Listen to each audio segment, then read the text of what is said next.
Hi there everybody, it's Eric Bakker the Naturopath from New Zealand. Thank you for coming back. I want to create a video today based on some questions I've received on the YouTube channel, the Candida Crusher Channel, but we now call it the Gut Pro, or think or Gut Expert Channel. Right, and the question is, how can I improve my digestive health naturally? It's very interesting. I was just watching a video. I love watching videos on YouTube, and particularly ones from pioneers, guys like Paul Bragg or Jack Lalanne, or people like that. It's a real shame I can't watch a video with Hippocrates 2,000 years ago. I would have loved to watch that guy talking. That would have blown me away.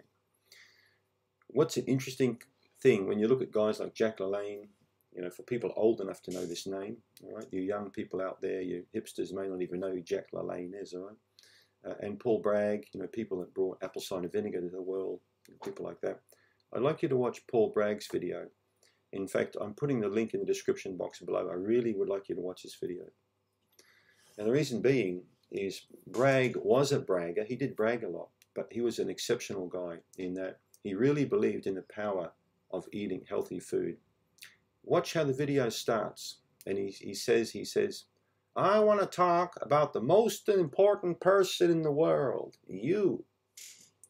And he says things like, what's your most priceless possession? It's your body. And he's right. Now, if you're sitting there watching this and you've got a Lamborghini Countach, or you've got a Bugatti Chiron, or whatever you've got, some fancy car, I'm not really a car person.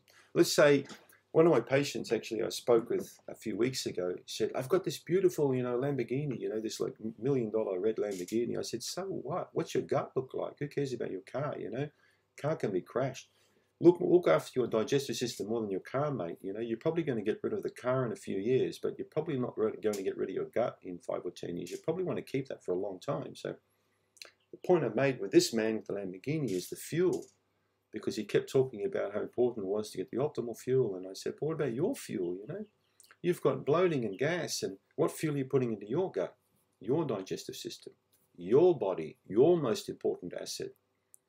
So a question I like to put to patients of high net worth that I've got, I say to them, let's talk about some of the property you've got or possessions. And they tell me this and that. And I say, but what value do you put in your health? How much is your body worth? What's it worth to you? If someone wanted to take your life, how much would they have to give, And they look at you really puzzled. People can't seem to understand that concept. But Paul Bragg put it quite well. There's no greater possession than your health and than your body. But yet we tend to mess it up all the time by putting crap in there. This is a very important concept that the early health pioneers really tried to promote, was eating really well. Particularly in a time, when guys like Bragg lived, when people were eating lots of crap, even more crap than they are today, lots of white bread. But in Bragg's day, they didn't have high fructose corn syrup. They didn't have, aspartame and a lot of the poisons that we've got today. So today, I would love to see someone like Paul Bragg get out there and really push that message. But healing your digestive system naturally, obviously, when you hear the word nature, it implies what Bragg always said. You always want to be focusing on putting things into your gullet, that makes sense to put in there, But we are human beings. We've got emotions. It's almost impossible for most people to live an absolutely austere life like Paul Bragg. That never touched one drop of alcohol, that never touched one tiny little piece of this or one tiny piece of that. Now you could wish to live your life like that. I can't live my life like that. I'm a normal guy. I like to have a beer or a wine. I don't have them often, but I could never honestly say to you, in all fairness, that you have to avoid alcohol for the rest of your life. You have to avoid, all kinds of gluten for the rest of your life. I mean, I'm sounding like one of these high court judges putting you away for 20 years. Look at these YouTube videos of people going down for 10, 20 years, That's what you feel like when you're in that position. You're literally telling people, you're laying down the law, okay? There's no law when it comes to, eating healthy food. You can choose what you want to eat. But the basic premise of eating healthy food will never change. It's been the same for thousands of years, and it's a focus on fresh foods. Whether you eat raw foods or steamed, is up to you. I'm not a believer in an all raw diet. I don't really think it's a great thing to do. And similarly, I'm not a believer in an all-processed diet. I mean, not many people are today. So a combination of some foods is very important to understand that most people are going to be living on. Some cooked foods, some raw foods, a small amount of processed foods. Everybody eats like this. However, this is the important point of the video. The choices you make on a daily basis will define your habits. Now remember, I've used this expression before, but it's a good one to remember.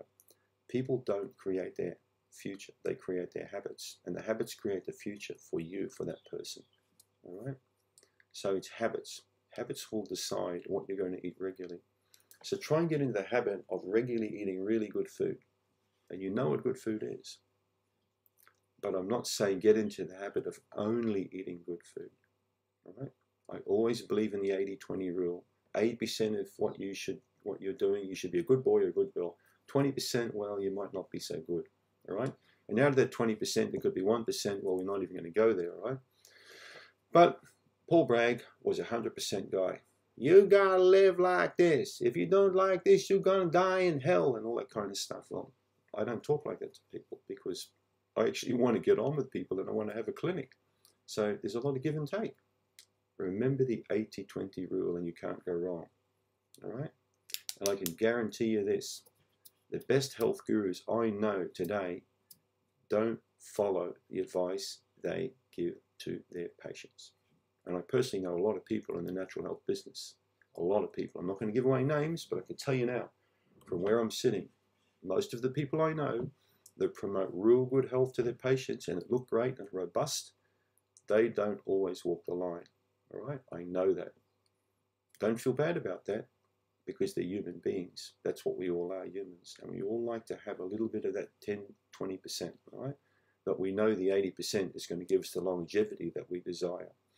As we get older and older, we can change the 80 to 85 to 90 to 95. You get my point? You get away more when you're younger and less when you get older. As you get older, you've got to look more at quality, not quantity. When you're younger, you can get away with a lot more. You're stronger, you've got a more active gut, lots of things are different. You imagine a 90-year-old's digestive system versus a 20-year-old's, all right? The 90-year-old will be on the 95, 99% premise where 99% what they're eating is really good food. However, the 20-year-old, in my opinion, doesn't need to follow the 80-20 rule, not at all. But they need to develop a lot of intelligence regarding the habits that they're building up that are going to keep them going all through the 30s, 40s, 50s. So there's a lot to take in the video, but the point I'm making is the 80-20 rule, all right? As long as you always strive to make the right choices, and occasionally you're going to make the wrong choices. But like a friend of mine always used to say to me, do your best. But sometimes your best is not always as good as it should be. And other times your best is sublime.